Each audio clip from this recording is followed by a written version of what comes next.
자, 바로 해석할게요. 간단하게.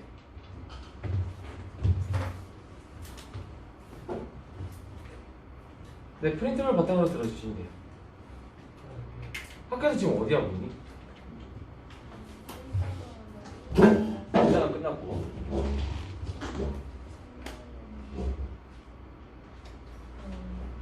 (3단원) 나가고 있어요? 아, 오케이, 알겠습니다. 자, 나 1단원부터 이제 간단하게 한번 알아보도록 할게요.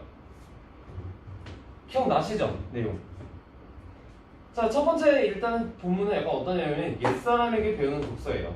약간 대략적인 주제는 뭐니? 목적에 따라서 읽는 방법도 다양하게 해야 된다 라는 게 바로 주제였습니다.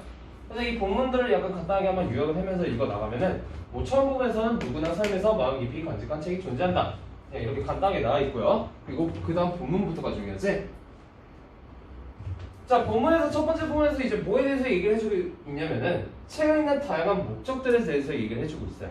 그래서 독서의 목적 같은 경우는 뭐 학업을 위한 목적, 교양을 위한 목적, 문제 해결을 위한 목적, 여가, 이런 것들이 다 뭐의 예시인 거야?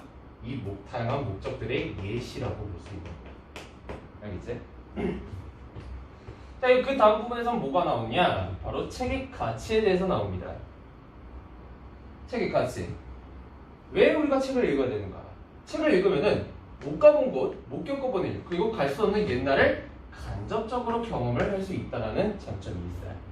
그리고 두 번째는 시공간을 초월하여서 그 주인공, 그 타인을 이해할 수 있는 그런 장점도 있고, 자, 그리고 세 번째는 상대와의 대화에서 화제를 깊고 풍부하게 알 수 있는 장점도 있다고 해요.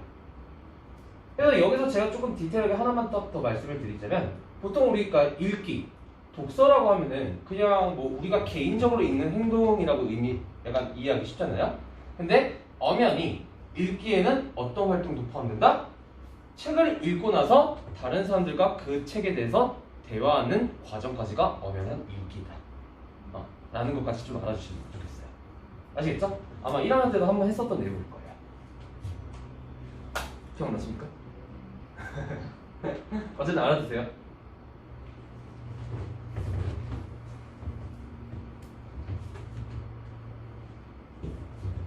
자, 그리고 그 다음 부분은 책을 읽는 방법에 대해서 얘기를 해주고 있습니다.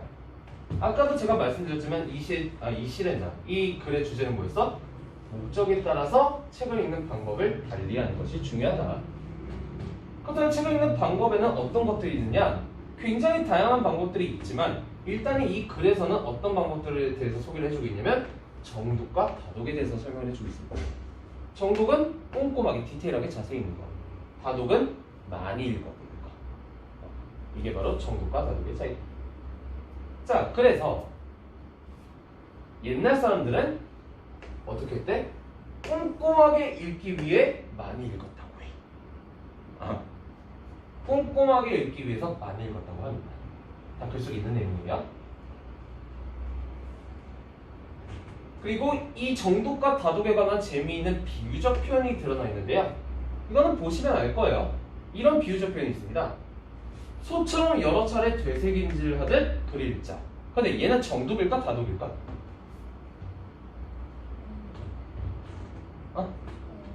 꼼꼼하게 자세히 읽어야 된다는 소리야.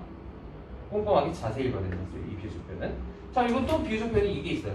고래가 큰 힘을 벌려 물고기와 새우를 한꺼번에 삼키듯 글을 읽자. 자, 이거는 무슨 뜻이냐?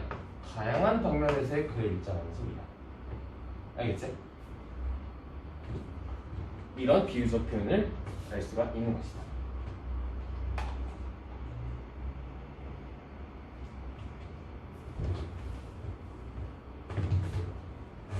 자, 그리고 그 다음 문단에는 뭐가 제시되어 있냐면 옛사람들은 책을 어떻게 읽었는지가 나와 있습니다.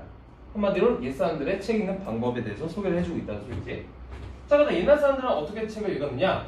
일단 첫 번째 예시가 누가 나오냐면 홍석주라는 사람이 나옵니다. 자, 홍석주는 한꺼번에 여러 종류의 책을 읽는 방법을 선택했대요. 자, 조금만 더 디테일하게 말씀드리자면 이분은 아침에 머리 빗을 때 읽는 책이랑 사랑채에 있을 때 읽는 책이랑 그 책의 종류가 달랐다는 거야. 이게 뜻하는 게 뭐야? 목적에 따라서 그 책의 종류가 달랐다는 소리지. 왜? 책의 종류에 따라서 어떻게 읽어야 되는지 달라지기 때문이야. 이해가실까요?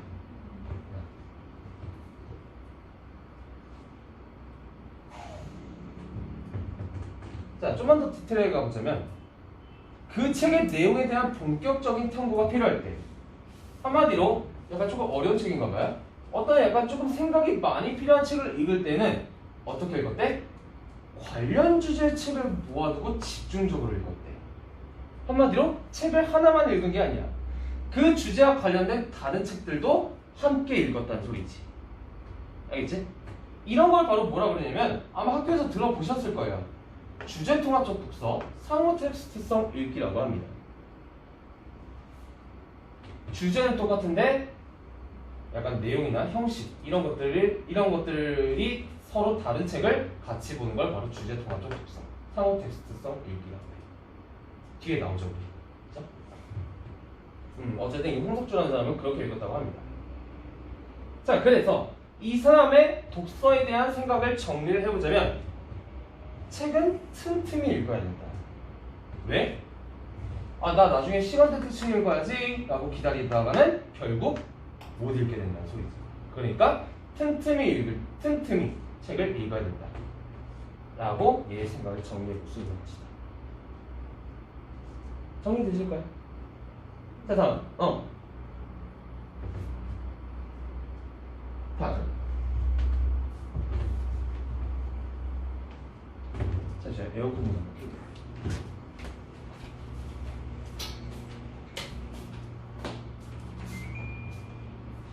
자, 다음은 누가 나오냐면 이익이라는 사람이 나옵니다. 자, 이익 같은 경우는 질서법이라는 방법을 선택했대요. 자, 질서법이 뭐냐? 책을 읽다가 퍼뜩 생각나면 바로 빠르게 기록하는 방법을 바로 질서법이라고 합니다. 그런데 이 이익은 왜 질서법을 강조했느냐?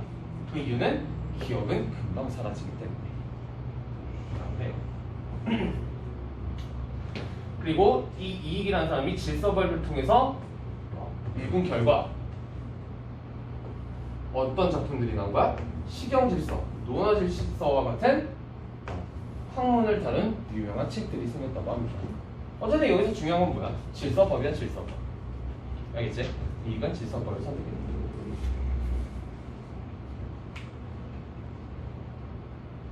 자, 다음 예시는 뭐가 나오냐면 김득신이라는 사람이 나옵니다. 자, 김득신 같은 경우는 굉장히 단순해요. 얘가 읽는 방법은 뭐냐? 훌륭한 문장을 약간 뽑아가지고 책상 위에 놓고 어떻게 했다? 되풀이를 했다. 한마디로 뭐 한 거야? 그 좋은 내용을 반복해서 읽은 거지. 그치? 반복해서 읽은 거지. 그래서 이 김득신의 약간 방법을 정리해보자면 좋은 책을 반복해서 읽는 것도 좋은 방법이다 라고 정리를 해볼 수가 있는 것이다.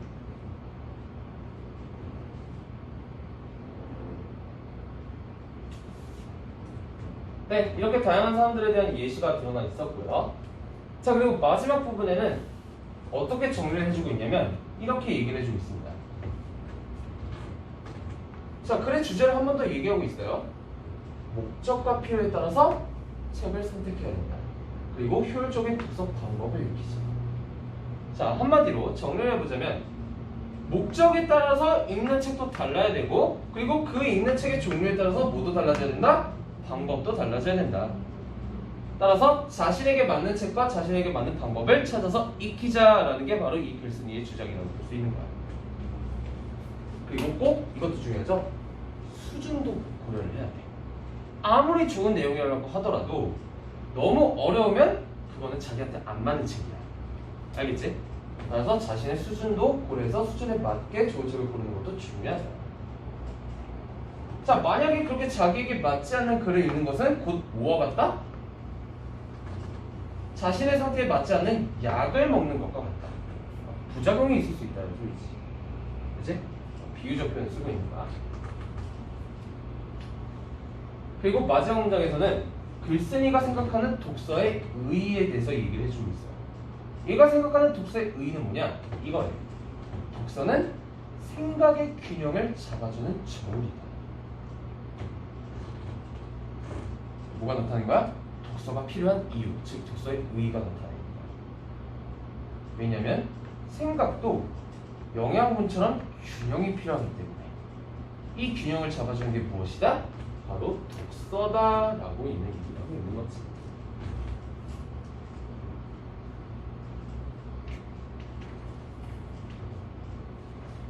네, 첫 번째 본문은 이렇게 마무리할 수 있을 것 같아요. 주제는 뭐다?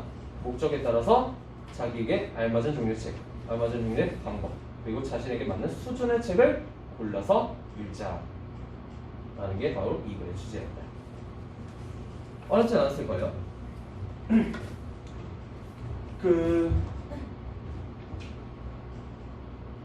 보통 이제 내신에서의 독서는요, 수능에서 다루는 독서의 수준보다 좀 많이 쉽습니다. 좀 많이 쉬워요. 그래가지고 약간 찬이가 꼼꼼히만 읽으면은 요번 내신 점수는 크게 걱정 안 해도 될 거예요. 다만 숙제 꼭 해오시고. 알겠죠? 참 이상한 게 뭐냐면은 문학이나 문법 같은 경우는 물론 학교마다 케이스 바이 케이스겠지만 문학이나 문법 같은 경우는 조금 오히려 수능보다 조금 어려운 경우가 많아요. 내신. 아닌가요? 미리 이제 대비를 하고 가니까 그렇게 느낄 수도 있긴 하겠다. 이건 제 개인적인 생각뿐이에요. 이것도 마찬가지로. 제가 딱 개인적으로 봤을 때는 오히려 문학이나 수능 같은 경우는 약간 내신이 더 어려워요. 근데 독서 같은 경우는 수능보다 내신이 훨씬 더 쉽게 나오는 경우가 훨씬 많습니다. 알겠죠? 근데 이유는 똑같아요. 채연이가 생각한 것처럼 미리 대비해서 갈 수 있기 때문에.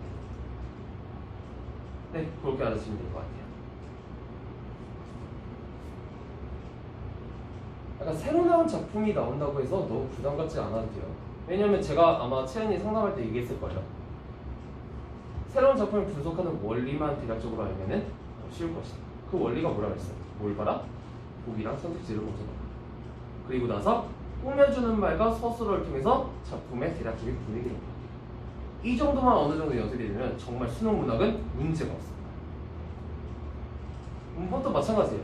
기본 개념, 문법 용어들 기본 개념만 어느 정도 외워주고 계시고 형태소 분석 연습만 조금 되잖아? 그러면은 문법 공부가 어렵지 않아요. 혹시 뭐 선택할지 결정하셨어요? 화작이랑 온열 중에 화작 선택할까요? 그럼 문법은 오케이, 알겠습니다.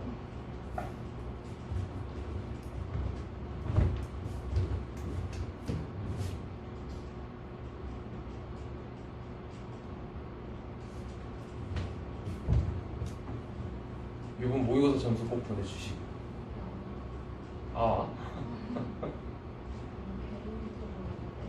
그럼요. 그 정도 프라이버시는 존중해야죠. 마지막이 안 돼요. 여기서요? 상관없어요. 편하신 대로 하셔요. 참고로 녹화되고 있습니다.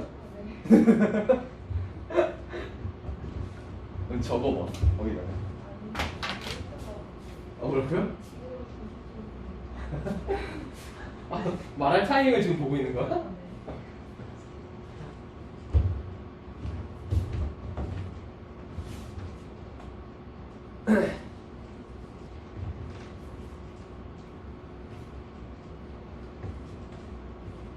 자, 다음은 주제 통합적 읽기입니다.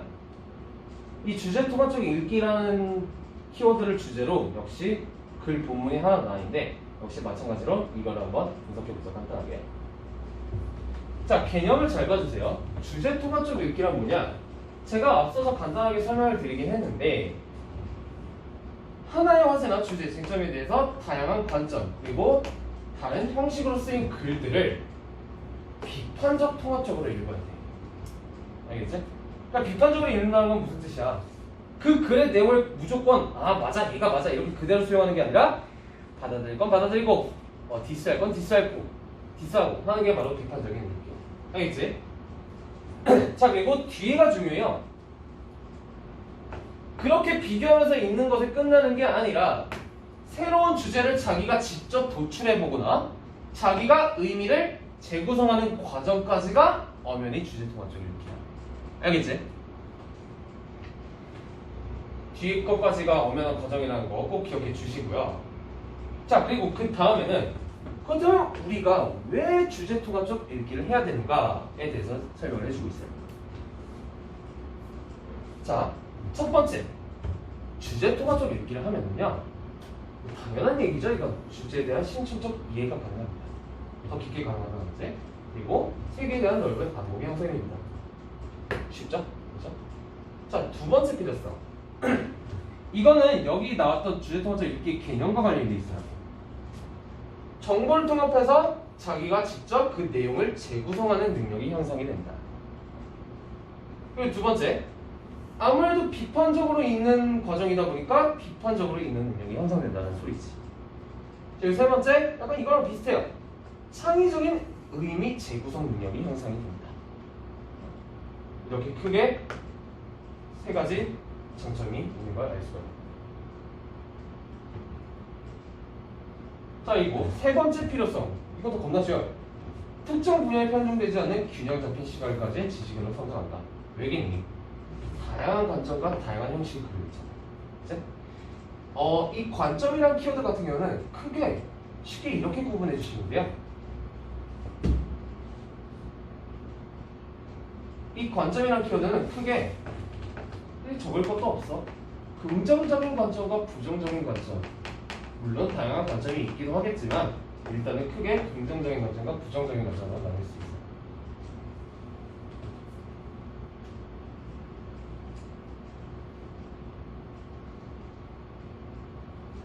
그래서 생각해봐.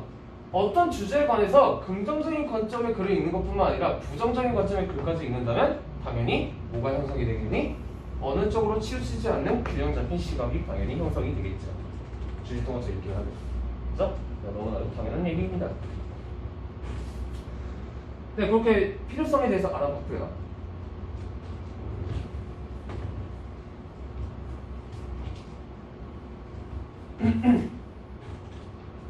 자, 그 다음에는 뭐가 제시되어 있냐면 주제통합적 읽기의 절차가 제시되어 있어요. 이건 그냥 지금 한번 쓱 읽어보세요. 5가지 절차.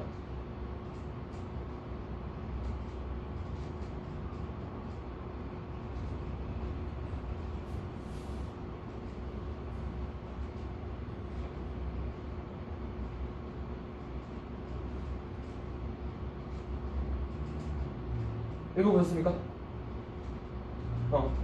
절차 5가지 그냥 한번 읽어보시고요. 솔직히 뭐 크게 외울 것도 없죠? 아마 선택지로 만약에 이게 나오면은 객관식이면 쉽게 풀 수 있을 거예요. 너무 걱정하지 마세요.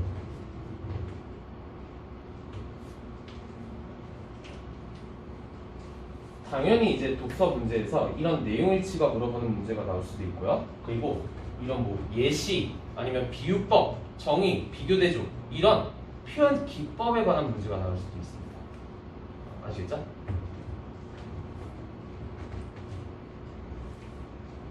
그래서 이거 한번 찾아볼까? 자습서를 잠깐 간단하게 펴서 이 절차를 설명하는 문단에서 어떤 예시가 제시되는지 한번 간단히 훑어보자.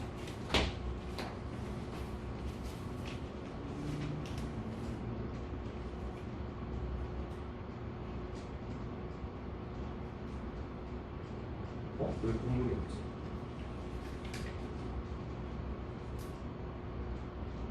네? 국물이 없어요? 이건 교과서야. 그럼 교과서에서 찾아보자.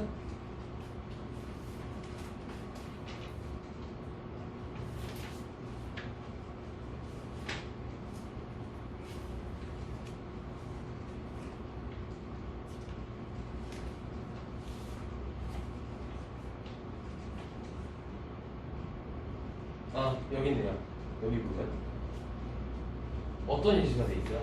만약에 우리가 행복을 주제로 한 글을 주제통합적 읽기로 읽는다면 이런 예시들이 들어있는 거죠. 그거를 말씀드리는 거예요. 알겠죠? 어려운 내용은 없습니다. 그러니까 문제 풀 때 꼼꼼히 읽어주시면 거기서 틀릴 일은 크게 없을 거예요.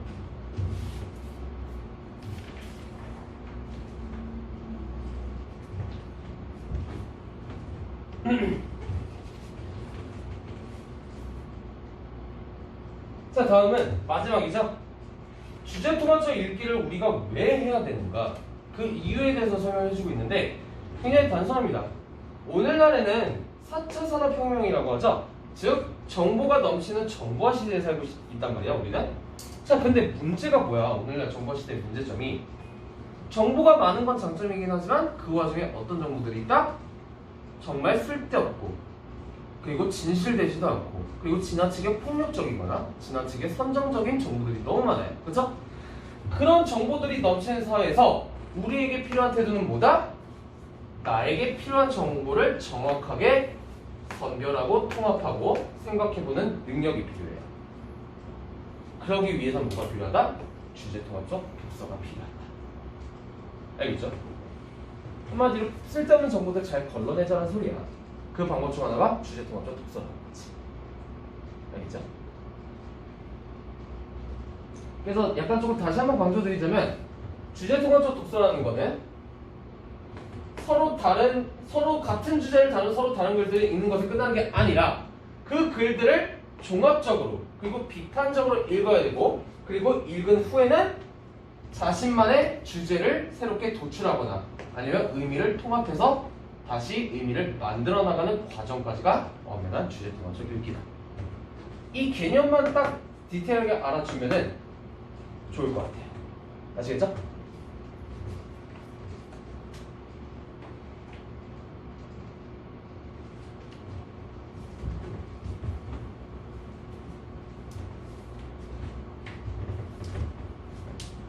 자, 심호흡 한번 하시고요.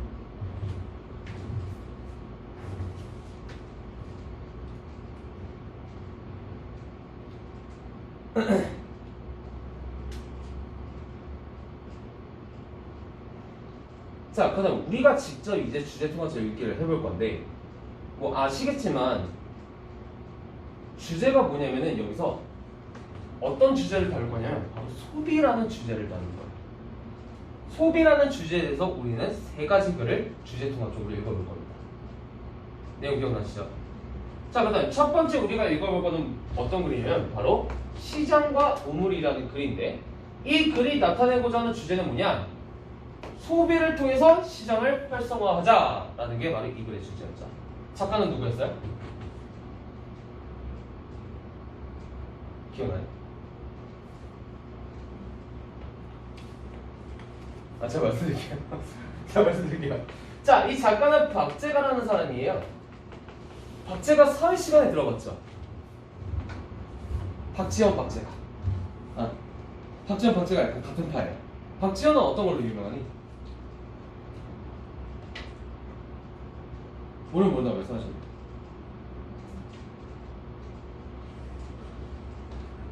그냥 뭐라고 대답해야 될지 모르겠지? 아마 들어보셨을 겁니다. 박지현은 실학주의의 대표 주제예요. 실학주의가 뭐야? 단순히 이론만 내세우지 말고 백성들에게 실질적으로 도움이 되는 정치를 하자라는 게 바로 박지현의 대표 정치기였어요. 그리고 그런 박지현의 편에 섰던 게 바로 박재가라는 사람입니다. 얘도 실학주의예요. 그렇죠? 그래서 이 소비를 통해서 시장을 활성화하자가 약간 그런 박재가의 실학주의 사상과 굉장히 깊은 관련이 있습니다. 아시겠죠? 근데 만약에 제가 학교 선생님이었다면 나는 이런 문제를 내고 싶다. 박재가의 철학적 사상에 대해서 보기를 주는 거지. 실학주의 사상을 주는 거지. 실학주의 사상을 보기로 주고 이게 글에 어떻게 반영이 되어 있는가. 그만할게요. 어차피 이거는 알아도 돼요. 박재가는 실학주의다.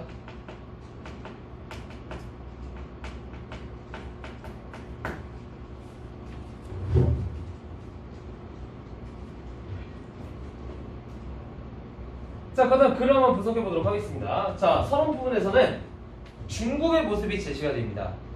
어떤 중국의 모습이 제시가 되냐면은 상업이 굉장히 발달해서 상점이 길게 들어서 있는 중국의 모습이 제시가 돼요.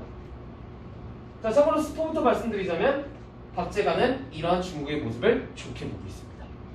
알겠죠? 자, 그리고 이렇게 약간 상업이 발달한 약간 점포들이 많은 중국의 모습을 비유적으로 표현하는 부분이 있어요. 우리 교과서에서 한번 찾아볼까?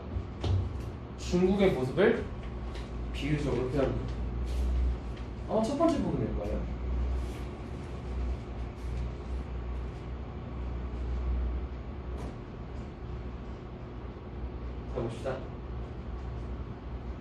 찬원을 해야 돼요. 천천히 보세요.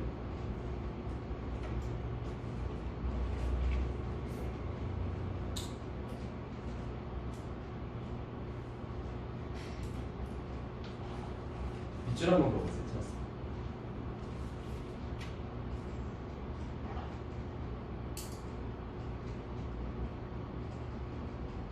그거는 약간 그 점포를 구경하는 사람들을 비유한 거고요. 제가 물어봤던 건 뭐냐면은 상업이 발달해서 상점이 아주 길거리보다 길게 들어서 있는 중국의 그런 거리 모습을 비유할게요.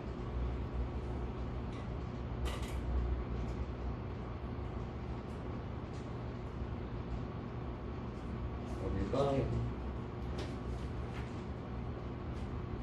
그렇지, 잘 찾았습니다. 요새 가설을 들어봐. 그러니까 약간 그 옛날 옷들 보면 되게 막 길게 늘어져 있잖아요. 약간 그런 거를 비유한 거죠. 오케이, 좋아요. 잘 찾으셨습니다. 왜냐면 그런 문제가 나와요. 뭐 A 부분 약간 이렇게 문단 A 부분에 놓고 A에서는 비유적 표현을 활용하고 있다. 약간 이런 문제가 나올 수 있습니다. 그렇기 때문에 제가 꼼꼼하게 찾아보려고 하다는 거예요. 오케이, 잘 찾았고요. 자, 다음 가보자. 본론으로 들어가 보면은 자, 그런데 박제가는 이런 상업이 발달한 중국의 모습을 좋게 보는데 근데 당시 대부분의 조선인들은 그런 중국을 별로 좋게 보지 않았습니다. 왜냐하면은 이렇게 생각했대요. 그 글 속에서도 나와 있지만 조선인들이 왜 그런 중국의 모습을 비판했냐면 쟤네 너무 사치스러워 보인다라고 비판을 했대요. 조선인들이. 알겠죠? 하지만 박제가는 그렇게 중국을 유혹하는 조선인들을 비판하고 있는 거죠. 자, 그 다음 왜일까? 그 이유가 바로 다음 나옵니다.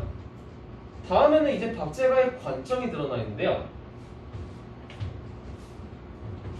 제 프린트를 보시면은 산업공상 중 상이 나머지 세 부류의 백성을 소통시킨다 라고 나와 있습니다.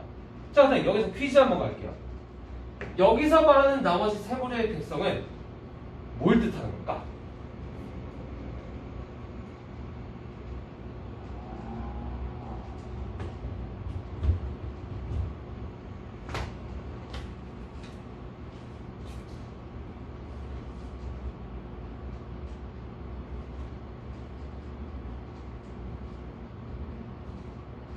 제 프린트물에도 딱 기록돼 있습니다. 산업공상 중 상이 나머지 세 부류의 백성을 소통시킨다. 그렇다면 저기서 말하는 나머지 세 부류는 뭘까? 그렇지, 산업공을 뜻하는 거지. 그치? 산업공이 각각 뭘 뜻하는지 혹시 알고 계십니까?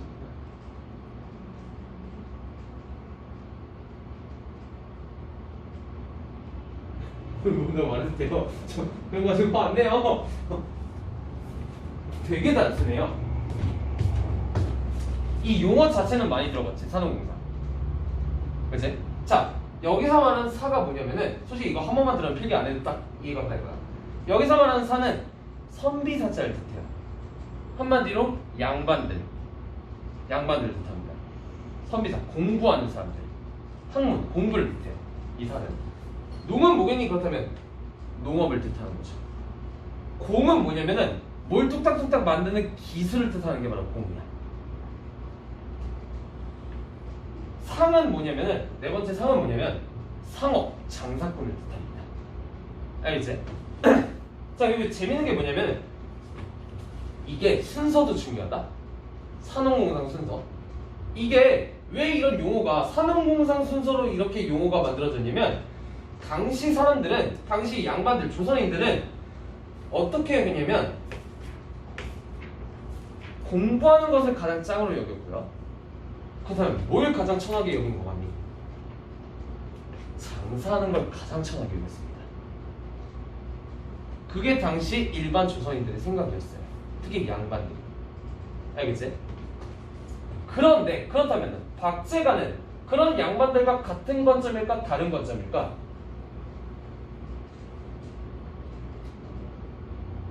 다른 관점이라고 볼 수 있겠죠. 왜겠니? 여기가 바로 박제가가 말했다고 그랬잖아. 이 부분.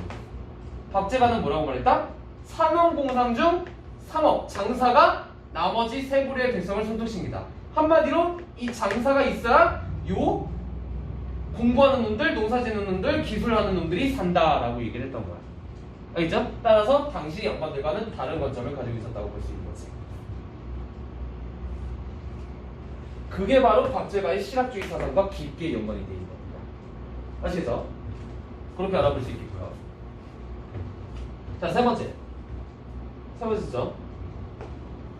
다음에서 박제가는 또 뭘 제시하고 있냐면 유통의 중요성을 제시하고 있습니다. 유통이라는 게 뭐야? 돈이나 물건들이 서로 거래하면서 왔다 갔다 하는 걸 바로 유통이라고 하잖아요. 그게 굉장히 중요했다고 보는 거예요. 그리고 이 유통이라는 키워드가 바로 이 글의 전반적인 주제라고 볼 수 있습니다. 자, 가보자. 왜 이 박제가는 유통을 중요하다고 봤느냐? 첫 번째, 쓸모없는 물건을 거래하지, 유통 및 거래하지 않으면 다 뭐가 된다? 낭비가 된다. 낭비가 된대. 자, 그리고 그 다음에는 어떤 사례를 제시하고 있냐면 유통을 잘했던 옛날 왕을 제시하고 있습니다. 그래서 이렇게 유통이 잘 됐던 시기에는 나라가 잘 살았었나 봐. 그리고 이 왕이 제시한 제도가 뭐냐면은 이거 중요합니다. 덜 기묘한 물건으로 더 기묘한 물건을 사. 자, 그렇다면 퀴즈 갑니다. 오른쪽에 제가 퀴즈로 써놨죠? 보석 같은 것들은 덜 기묘한 물건일까? 더 기묘한 물건일까? 전자일까? 후자일까?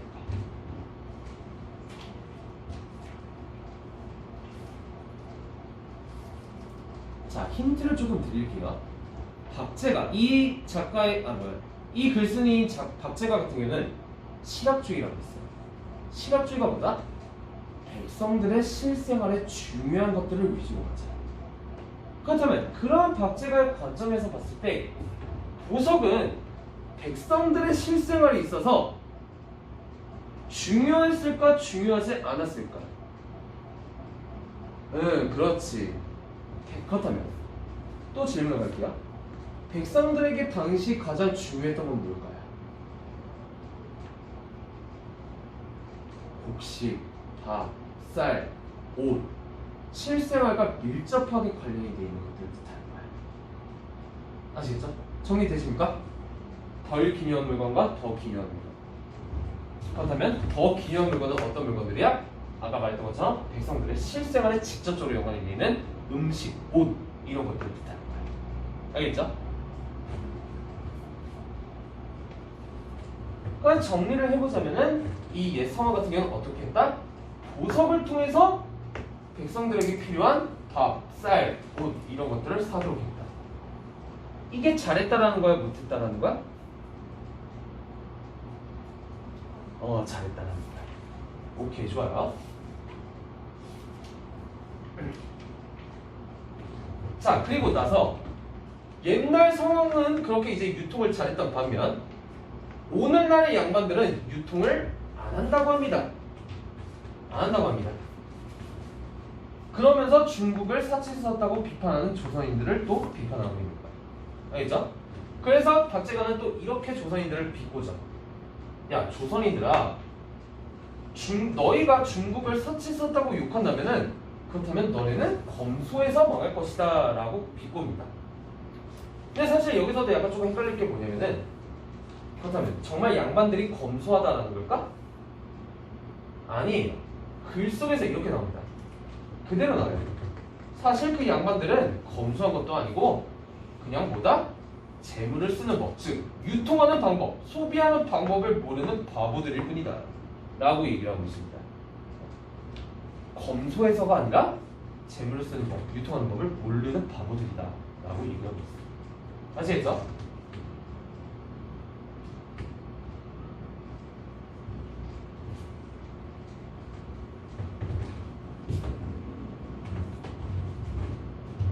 자, 그리고 다음은 되게 단순해요.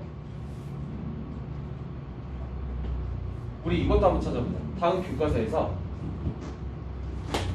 제가 문단을 한번 찍어드릴게요. 제목이 뭐야? 시장과 공론이잖아, 그치?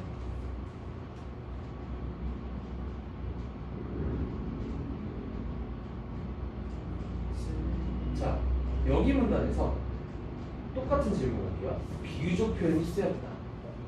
비유적 표현 찾았지. 은유법 있지? 이제 은유법 A는 B다. 비유법 은유법. 자, 그다음 왜 재물이 우물이다라는 걸까? 되게 단순해요. 쓰지 않으면 말라버리기 때문에. 한마디로 재물이라는 것도 유통을 해야 그 가치가 있는 것이다. 유통을 하지 않으면 곧 그냥 뭐다? 낭비일 뿐이다 라고 얘기하거든요. 자, 여기 다음 보면은 약간 아까 그 산업공상과 비슷한 얘기를 하고 있습니다. 오늘날 조선의 실태는 무슨 상황이냐? 공과 상, 기술과 장사를 천하게 여겨서 지금 발전하지 못한다라고 비판을 하고 있어요. 그리고 그 재화가 다른 나라로 유출이 돼. 그러다 보니까 국민들의 경제 생활은 나아지지 않고 다른 나라로 유출이 되다 보니까 다른 나라 사람들만 부유해지고 반면에 우리나라 내에서는 유통이 안 되니까 우리나라 국민들은 가난해지는 게 바로 조선의 실태다라고 비판을 하고 있는 것입니다. 아시겠죠?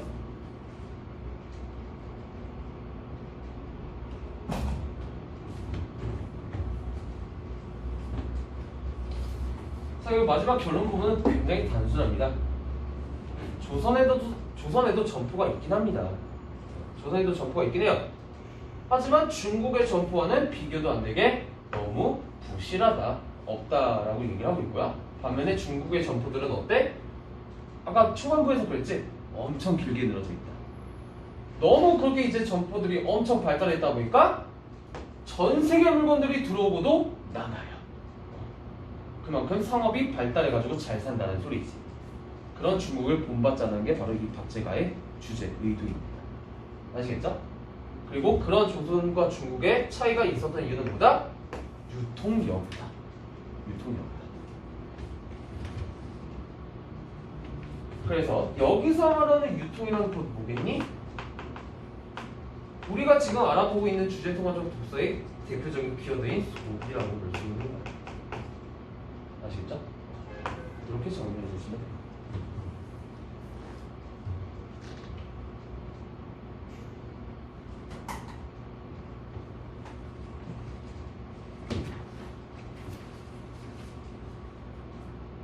꽤 긴 글이었고요.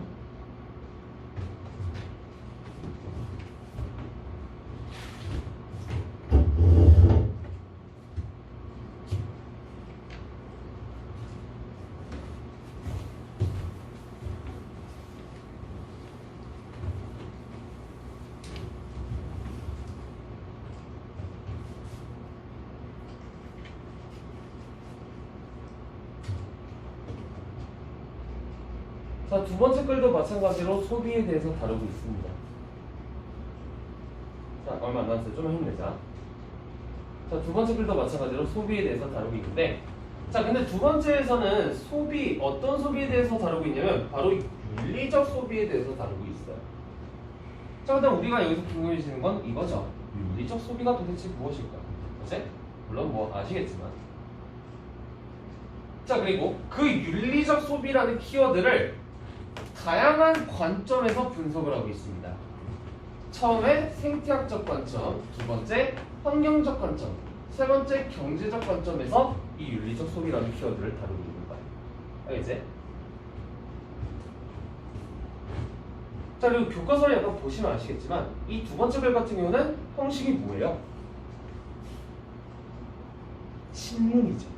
그렇죠? 신문. 아마 1학년 때도 했을 거예요. 신문의 구성 요소는 크게 네 가지가 있어요. 이건 그냥 재미로 알아두세요. 신문의 구성 요소는 크게 네 가지가 있는데 표제, 부제, 전문, 본문 이렇게 구성 요소가 있다는 걸 한번 본 적이 있습니다. 물론 기억 못해도 괜찮아요. 상관없습니다. 자, 근데 여기서는 약간 부제는 없어요. 표제, 전문, 본문만 있고요. 자, 표제 내용이 뭐래? 건강, 환경, 정의를 산다.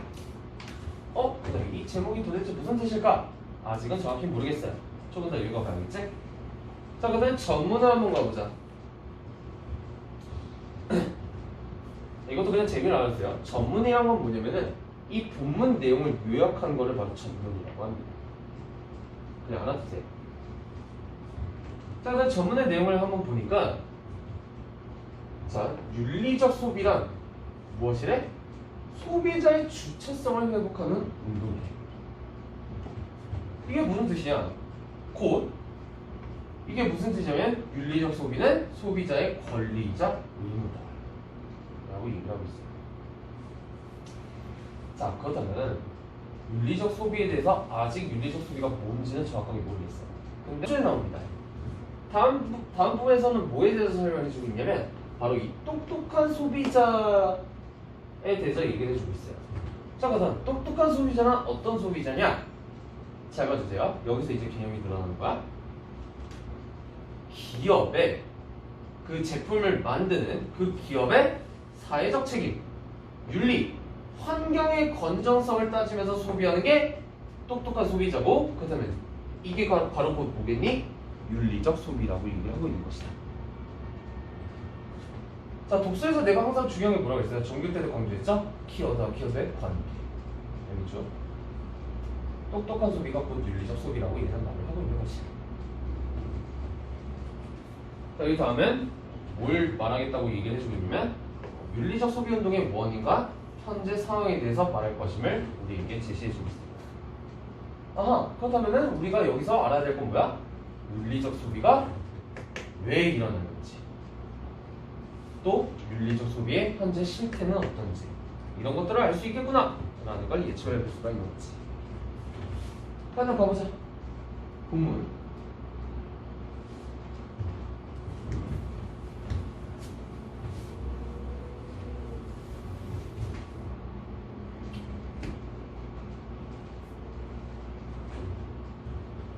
본문을 보면은 구조가 어떻게 되어 있냐면 아마 교과서 보시면 아실 거예요. 부분마다 소제목이 있죠. 그렇죠?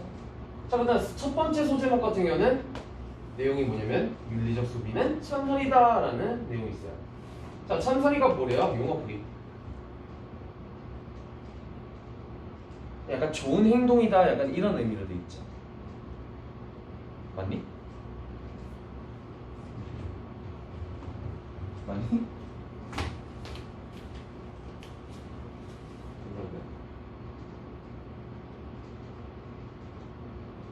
그래서 건강한 육체와 정신을 추구하는 생활 방식. 한마디로 윤리적 소비는 건강한 육체와 정신을 추구하는 방식이다. 좋은 것이다. 라고 얘기를 하고 있어요. 왜일까? 자, 다음 한번 가보자. 오늘날에 사람들이 점점 어디에 관심을 갖냐면 건강에 대해서 관심을 갖습니다. 자, 그렇게 건강에 대한 관심이 커지면서 뭐에도 영향을 미쳤다? 소비 인식 변화에도 영향을 미쳤다. 그냥 무작정 사는 게 아니라는 소리지. 그치? 건강한 걸 산다는 소리지. 그리고 그 다음에는 사례들이 몇 가지가 제시되어 있는데, 자, 첫 번째 사례는 뭐래? 비윤리적 호르몬제를 통해서 늘려온 우유 생산량. 사람들이 처음에는 우유가 이런 비윤리적 호르몬을 통해서 생산된다는 걸 몰랐던 거야.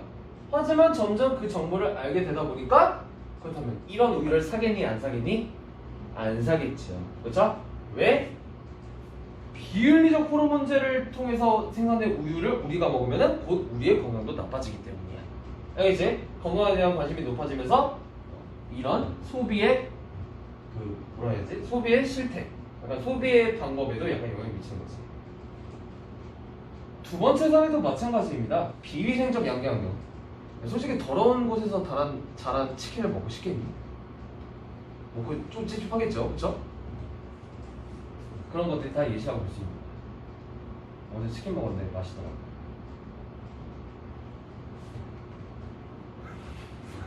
너 왜 뭐야? 왜 갑자기 죽었어 너는?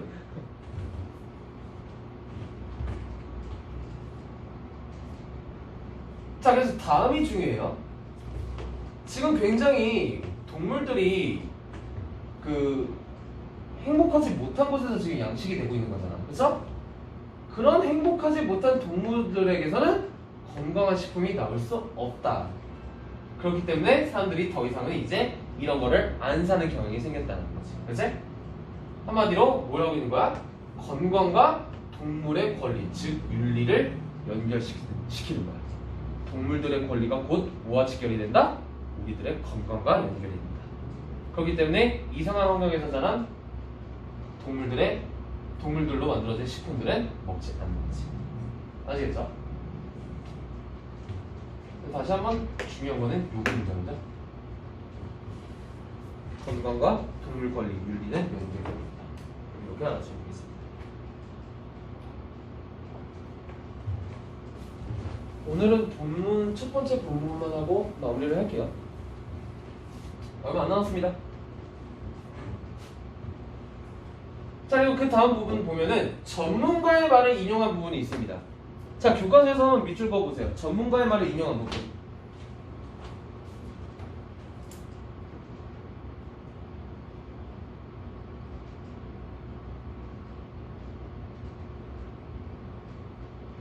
우리 지금 첫 번째 소식은 여기 하고 있습니다.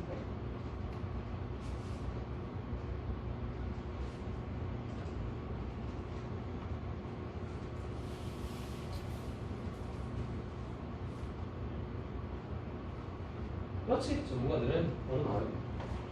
자, 전문가들은 이제 전문가들의 말을 인용하고 있는데, 자, 전문가의 말을 인용했다면 어떤 효과를 높일 수가 있는 거야? 바로 신뢰성을 높일 수가 있는 거야. 그렇죠? 전문가들이 그렇게 말을 했다 보니까 그다음에 믿을 만한 근거구나 라는 걸 우리가 예측해볼 수가 있는 거지. 자, 일단 전문가들이 무슨 말을 했냐? 자, 첫 번째로 이제 착한 소비의 기능에 대해서 얘기를 해주고 있습니다. 자, 착한 소비는 어떤 기능을 하는데? 공급자 소비자의 바람직한 역할을 제시하고요. 그리고 두 번째, 유통 과정에서 올바른 윤리 기준을 제시한다고 합니다. 그냥 그런가 보다 하고 알아두시면 돼요. 자, 그렇게 그 문단은 넘어가시면 되겠고요. 자, 다음은 자, 참사리를 선호하는 현상의 결과. 자, 그 다음 여기서 말하는 참사리가 아까 뭐였니? 키워드의 관계 잘 기억하라고 그랬지? 윤리적 소비였죠.